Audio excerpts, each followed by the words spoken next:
행복이란 무엇인가? 잘 사는 삶을 위한 안내서. 행복은 우리에게 찾아오는 일이 아니라 우리가 좋아하는 일에 몰입하고 사랑하는 사람들과 마음을 나누며 삶의 의미를 찾아가는 길 위에서 태어납니다. 그 여정 속에서 우리는 서로의 빛이 되고 세상의 작은 흔적을 여러분, 어떻게 하면 행복해질 수 있을까? 이 질문 살면서 한 번쯤은 다들 해보셨죠? 오늘 바로 그 이야기 한번 제대로 파헤쳐 보려고 합니다. 아주 오래된 철학자의 지혜부터 최신 뇌과학 연구까지 싹 다 동원해서요. 자, 그럼 가장 궁금하고 또 가장 솔직한 질문부터 시작해 볼까요? 네, 바로 이겁니다. 돈이 많으면 정말 진짜로 행복할까요? 다들 성공하려면 돈이 최고다 이렇게 말하잖아요. 과연 그게 맞는지 한번 제대로 들여다보죠. 일단 이 질문에 대해서 우리가 가장 흔하게 하는 생각, 어쩌면 가장 큰 오해부터 한번 짚고 넘어가 볼게요. 사실 그렇죠. 우리가 사는 세상이 그렇잖아요. 돈이 많아야 행복하다, 성공했다 이렇게 생각하는 게 어떻게 보면 되게 당연해요. 돈이 있어야 뭐 맛있는 것도 사 먹고 편하게 살 수 있으니까요. 너무 자연스러운 생각이죠. 근데 되게 놀라운 건요. 이런 고인을 아주 오래전에도 똑같이 했다는 거예요. 철학자 아리스토텔레스가 이런 말을 했어요.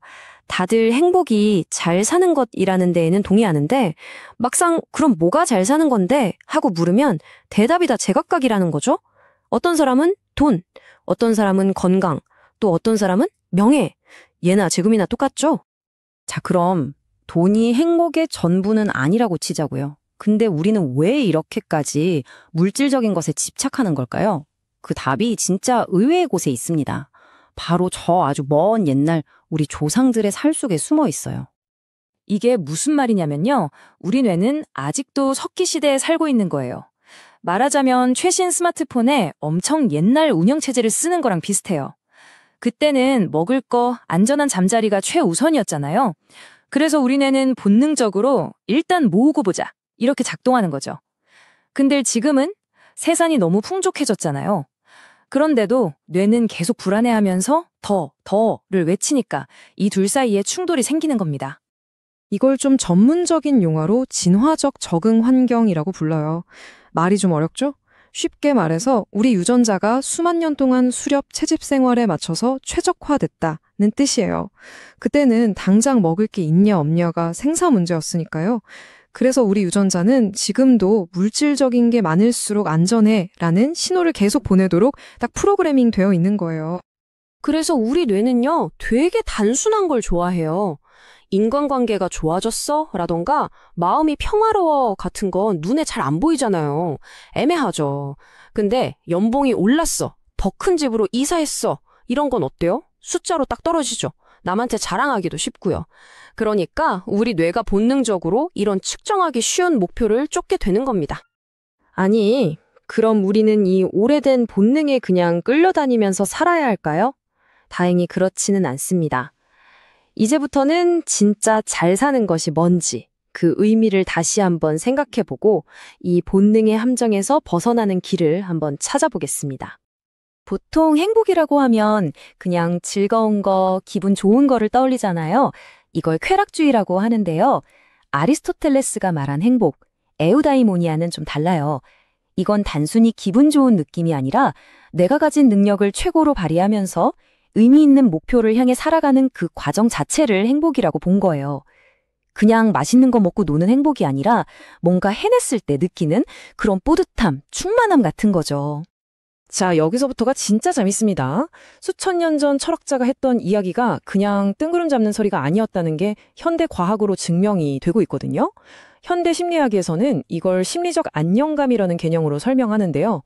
이게 바로 진짜로 풍요로운 삶이 뭔지 구체적으로 보여주는 지도 같은 역할을 합니다.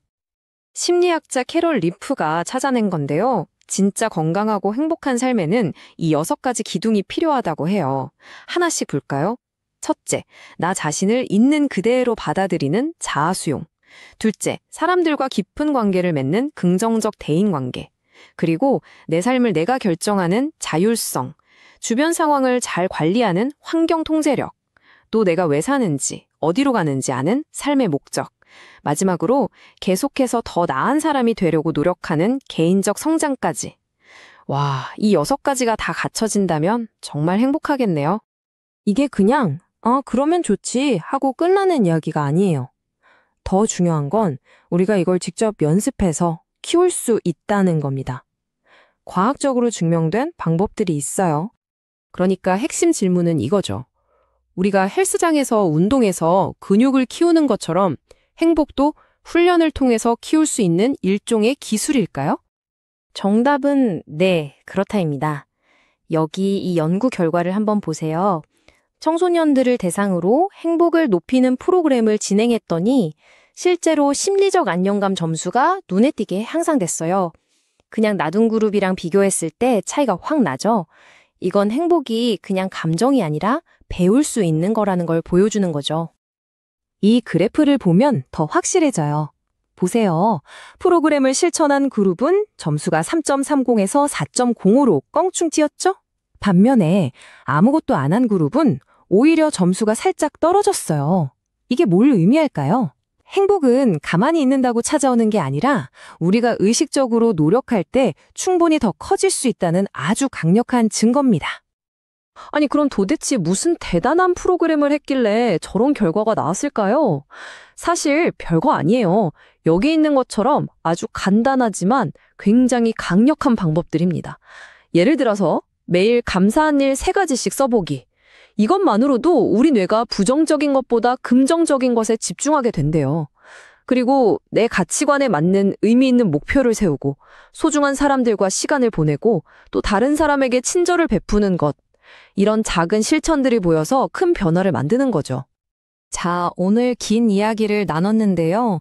그럼 이 모든 걸 통해서 우리가 꼭 기억해야 할 핵심은 뭘까요? 오늘 우리가 확인한 것처럼 물건을 사고 소비하면서 행복을 찾으려는 건 사실 우리 뇌에 아주 오래전부터 설치된 일종의 덫에 걸리는 거예요. 더 많이 가져야 행복하다는 건 우리 조상들 시대에는 맞는 말이었을지 몰라도 지금 현대사회에서는 착각에 가깝다는 거죠. 진짜 행복, 오래가는 행복은요, 우리가 뭘 살 수 있느냐에서 오는 게 아니라 우리가 어떤 사람이 되기로 결심하느냐에서 오는 겁니다. 감사하고 친절하고 관계를 가꾸고 성장하는 것 같은 내면의 기술을 계속 연습하고 나만의 의미를 찾아 나아갈 때 우리는 진짜 지속 가능한 행복을 느낄 수 있게 되는 거죠. 이 말이 마음에 참 와닿네요. 인생은 마음에 안 든다고 반품하거나 다시 살 수 있는 상품이 아니다. 우리에게는 딱 한 번의 인생만 주어졌습니다. 여러분은 그 단 한 번의 소중한 삶을 어떻게 만들어 가시겠습니까? 결국 철학은 홀로 있는 나에서 출발해 너와 내가 같은 존재임을 확인하는 단계를 거쳐 마침내 나와 절대적으로 다른 너를 존중하는 윤리적 차원